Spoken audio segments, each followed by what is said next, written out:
Hi, so in this video I'm going to do some Makaton signs, all based around the subject of food.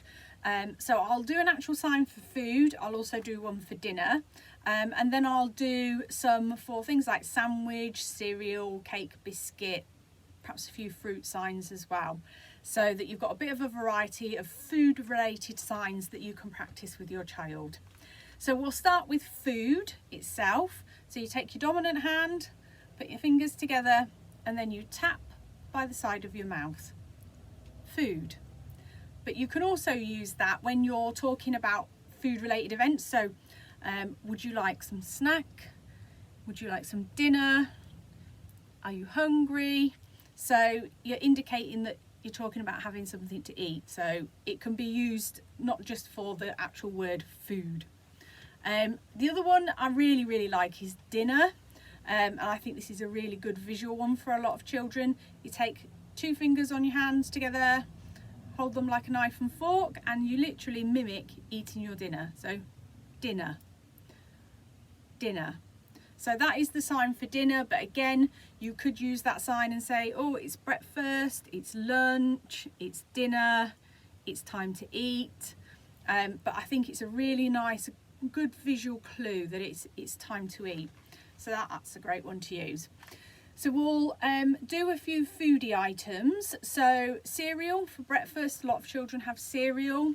So for cereal, you put your hand as if you're holding the top of a cereal box, and your non-dominant hand as if you're holding the bottom of the cereal box, and then you just mimic tipping it up and shaking the cereal in.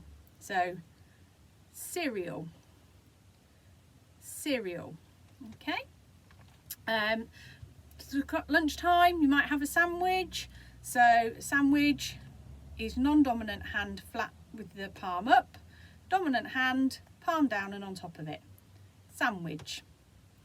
And if we were to think about that in a sentence, let's do the sign for cheese.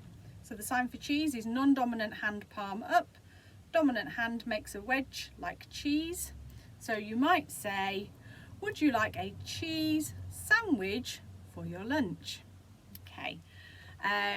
One that all children love, biscuit. It's a bit of a bizarre one. Take your non-dominant hand and hold it up.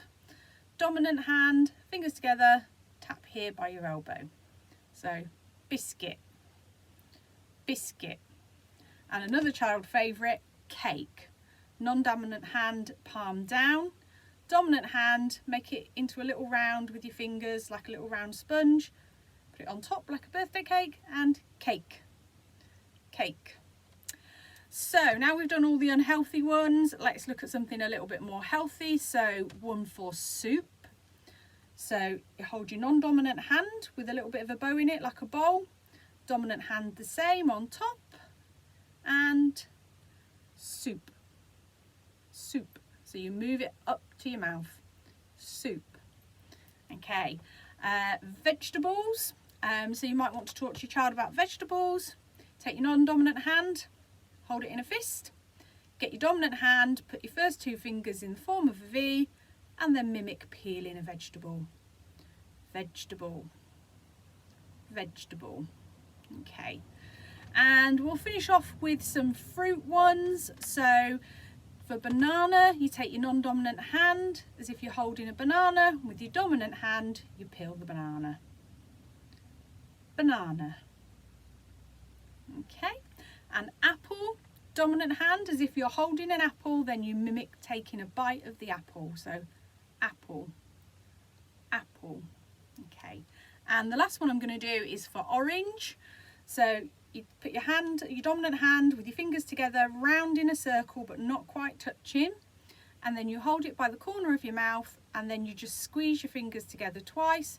So orange. Orange. Okay, so there's some food related signs for you to practice with your child. As always, if you've got any videos or pictures of your child using these signs, we'd absolutely love to see them.